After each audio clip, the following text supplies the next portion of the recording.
another effort to reconcile, and another separation. Relations between the United States and Pakistan are stormy as ever. Things turned sour after U.S. forces killed al-Qaeda leader Osama Bin Laden in May last year. The rift got wider 6 months later when Pakistan closed supply routes to Afghanistan, retaliation for a deadly airstrike. Talks aimed at resolving the dispute adjourned June 11th. Once again, both sides went their separate ways. Pakistan was the main supply route to Afghanistan. Now the NATO convoys are at a standstill, and so are talks on reopening the border. The US decided June 11th to withdraw its negotiators from Pakistan. I think they've been working on this. We saw it as the right move to withdraw those technical consultations have been completed. The supply routes have been closed for nearly 6 months.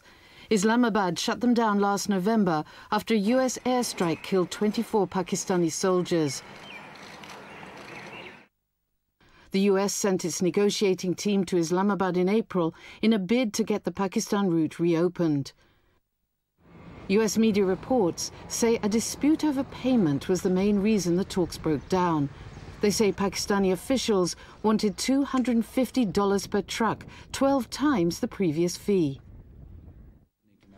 The US-Pakistan alliance was forged after the 9/11 attacks in 2001. The United States paid Pakistan $2 billion a year to help in the fight against terrorism. But from the start, relations were uneasy. US officials have been especially critical of Pakistan's military and its powerful spy agency, the Inter-Services Intelligence. They say some elements in those organizations are giving weapons, fuel and information to the Taliban in Afghanistan. In May, a court in northwestern Pakistan found a medical doctor guilty of treason. He was accused of helping the CIA locate Osama Bin Laden. He was sentenced to 33 years in prison. Washington denounced the ruling. Then on June 3rd, a US drone strike killed al-Qaeda's deputy leader hiding in Pakistan. Islamabad lodged a strong protest, claiming the attack violated its sovereignty. Rahimullah Yousafzai, a leading Pakistani journalist, says anti-US sentiment is escalating. Many Pakistani people believe that, U.S. should not be interfering that much in Pakistani affairs. Also, I think that the U.S. invasion of Afghanistan in 2001 and then the U.S. invasion and occupation of Iraq and U.S. support for Israel against the Palestinians are other reasons why many Pakistanis are against the U.S. policies, because many Pakistanis feel that, U.S. is doing things against the Muslims and Islamic countries. Washington is going public with its own grievances.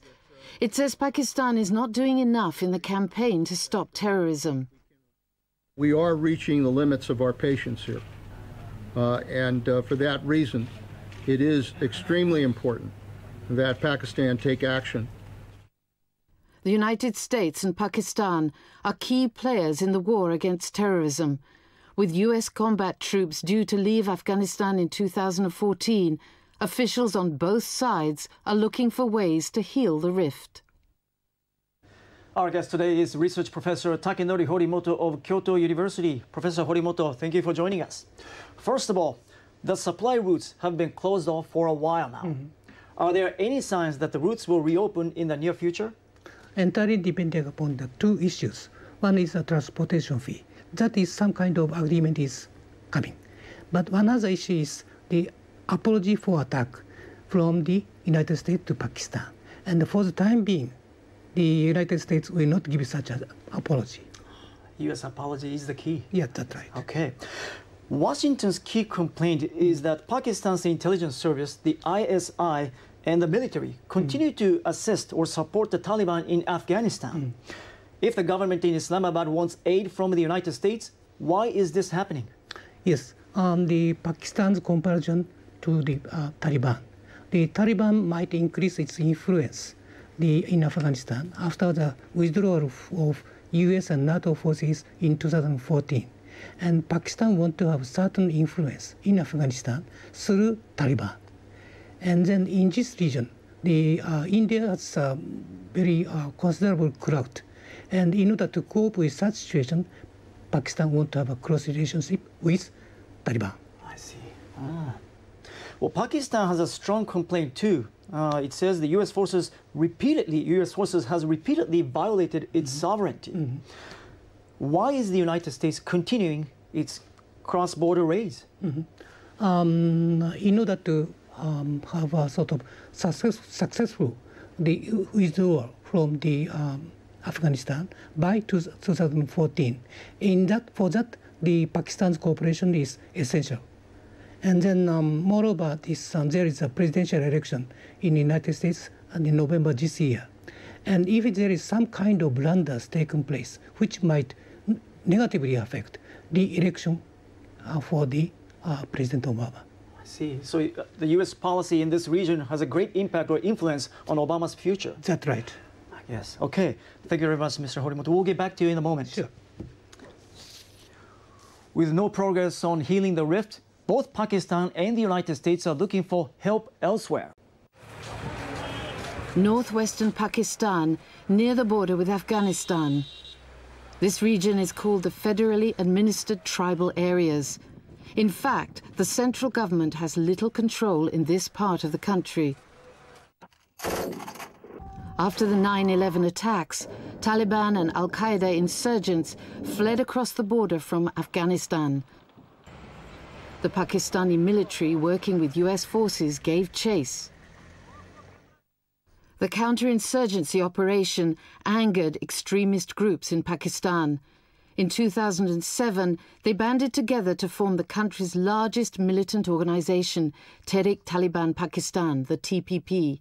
The group is said to be strengthening its ties with the Afghan Taliban and Al-Qaeda. The TPP has declared war against the Pakistani government. Washington, partner in the fight against terrorism, was the obvious place to turn for help. Instead, Pakistan approached China. चीन के साथ दोस्ती का ताल्लुक हमारी खारजा policy का एक अहम सतून है। पाक-चीन दोस्ती हकीकी मानों में को हिमालय से बुलंद और समंदर से ज़्यादा गहरी है। Last November, they conducted a joint military exercise in eastern Pakistan. China also sold some fighter jets to Pakistan. But military ties are limited. Rahimullah says a key motive for Pakistan is to force concessions from the US, which wants to contain Chinese influence in the region. Pakistan is a big country of 180 million people. It's a nuclear power. America still has interest in Afghanistan, in the region. Pakistan cannot be ignored. So I think if the Pakistan-US relationship is not friendly, Pakistan would become closer, even more closer to China. Wary of these moves, the United States is set to strengthen its defense relations with India, Pakistan's historical rival in the region.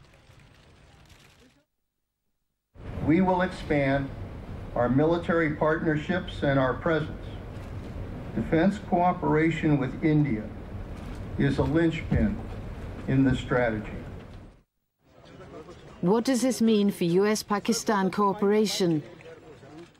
Stanford University professor Stephen Krasner says officials in Washington have few expectations. The United States was very hopeful that Pakistan would be a real partner in the war against global terrorism. And over the course of the last decade, it's become clear that that's not going to be the case. Pakistanis have, at this point, made demands, monetary demands, which the United States is not willing to meet. Well, Professor, the United States is making approaches to India, and Pakistan is strengthening its ties with China. How do you think these moves will play out? There are two double antagonisms.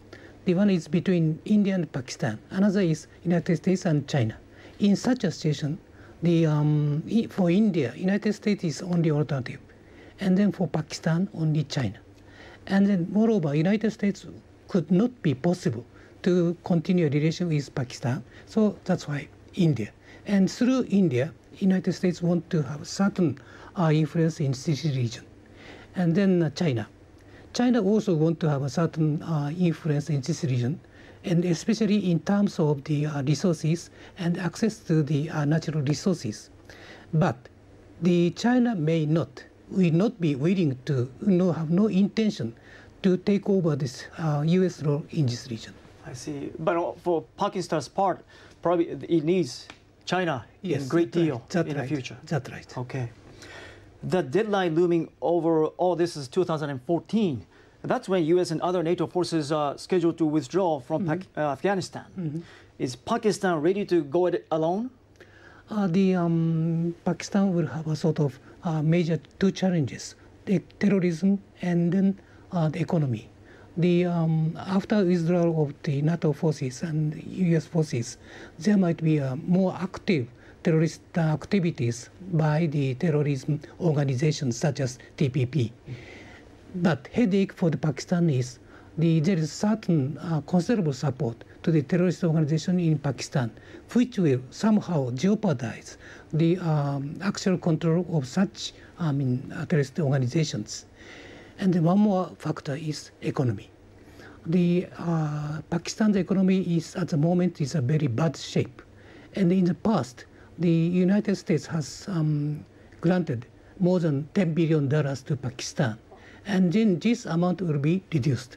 So, in order to invigorate the Pakistan's economy, the government has to find out some kind of the way out, but it might be quite difficult.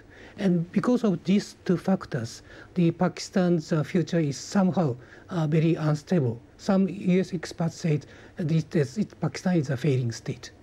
Sounds like Pakistan's future beyond 2014 looks problematic. That's right. Okay. What about the big picture, Professor? How does this breakdown in the U.S.-Pakistan relationship affect security in the region? The prospect for the future is not so bright, and mainly three reasons. One is in Afghanistan. The Karzai is going to retire by 2014, and naturally there will be a sort of the races for his successor. Then there will be some kind of tussle within this. And moreover, Taliban is coming up. So this group and Taliban is another fight might going on. And second factor is the antagonism between India and Pakistan may persist. And this will give a lot of negative impact in this region. And thirdly, the volatile or opaque situation in Afghanistan, another sort of negative factor for the stability of this region. Okay. Well, Professor Horimoto, thank you very much.